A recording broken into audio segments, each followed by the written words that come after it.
Soal nomor 1, jelaskan sejarah tentang pengembangan profesi BK di Indonesia.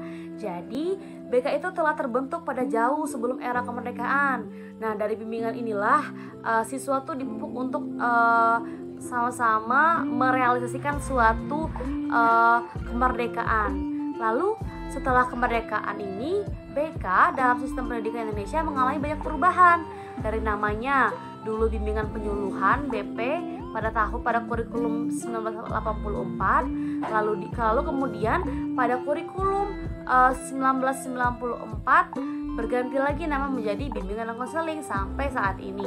Layanan BK ini juga sudah mulai dibicarakan di Indonesia sejak diberlakukan kurikulum 1975, kemudian disempurnakan lagi ke dalam kurikulum 1984 dengan memasukkan bimbingan karir dalamnya, dan pengembangan BK selalu semakin baik.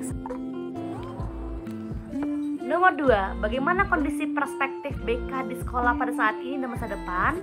Nah, pada perspektif saat ini kita tahu bahwasannya orang-orang yang masuk BK itu sering sekali dianggap sebagai anak yang bermasalah, anak yang minim moral, anak yang dianggap tidak bisa mengikuti aturan sekolah, dianggap sebagai ruang untuk anak-anak yang penuh banyak masalah. Dan juga guru BK juga sering dianggap sebagai polisi sekolah yang sangat menakutkan, yang sangat membuat siswa-siswa tuh merasa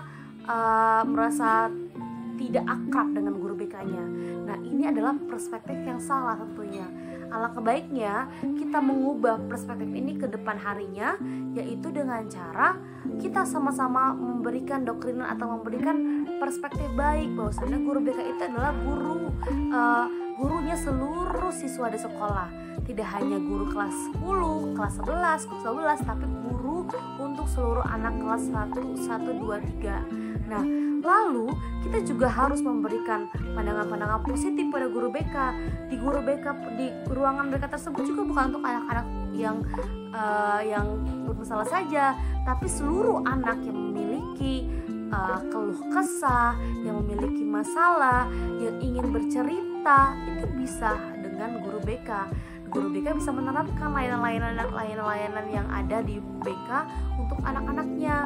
Dengan cara begitu, guru BK akan dianggap fair, akan dianggap menjadi guru atau sahabatnya siswa di sekolah.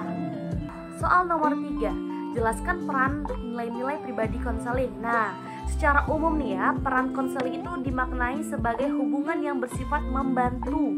Artinya apa? Bimbingan sejahtera dan mandiri. Sifat dari hubungan konseling adalah menghargai, terbuka, fungsional untuk menggali aspek-aspek tersembunyi, sumber-sumber informasi. Nah, dan pengalaman potensi secara umum. Lalu nilai-nilai pribadi konseling antara lain yaitu pertama adalah memiliki komitmen yang kuat dalam mengamalkan nilai-nilai keimanan, ketakwaan kepada Tuhan yang Maha Esa. Yang kedua, kita juga harus saling menghormati dan menghargai. Lalu yang ketiga, paham tentang yang bersifat fluktuatif, baik itu yang senang maupun sedih. Kemudian mampu merespon dengan positif terkait apa saja yang ada di sekitarnya. Lalu yang keempat, memiliki pemahaman dan penerimaan diri secara objektif dan konstruktif baik terkait keunggulan atau kelemahannya. Lalu kemudian memiliki sikap positif, respek terhadap diri sendiri dan orang lain. Kemudian juga memiliki kemampuan untuk melakukan pilihan secara baik,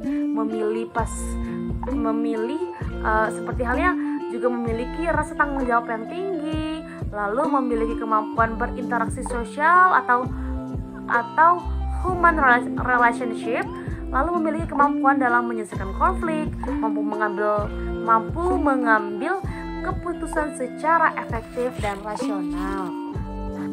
Soal nomor 4, jelaskan peran nilai-nilai pribadi konselor dalam BK. Menyadari bahwa nilai-nilai pribadi ini konselor dapat mempengaruhi respon konselor terhadap klien, menghindari sikap prasangka dan pikiran tentang stereotip yang tidak baik terhadap klien, tidak memaksakan nilai-nilai pribadi terhadap klien, memahami kekuatan dan keterbatasan personal dan profesional.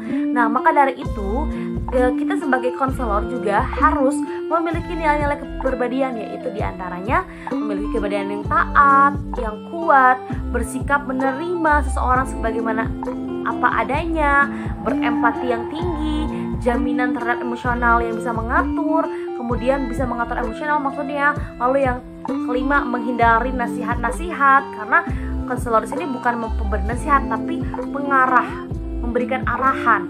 Lalu ilmu jiwa dalam psikologi dan psikiater begitu.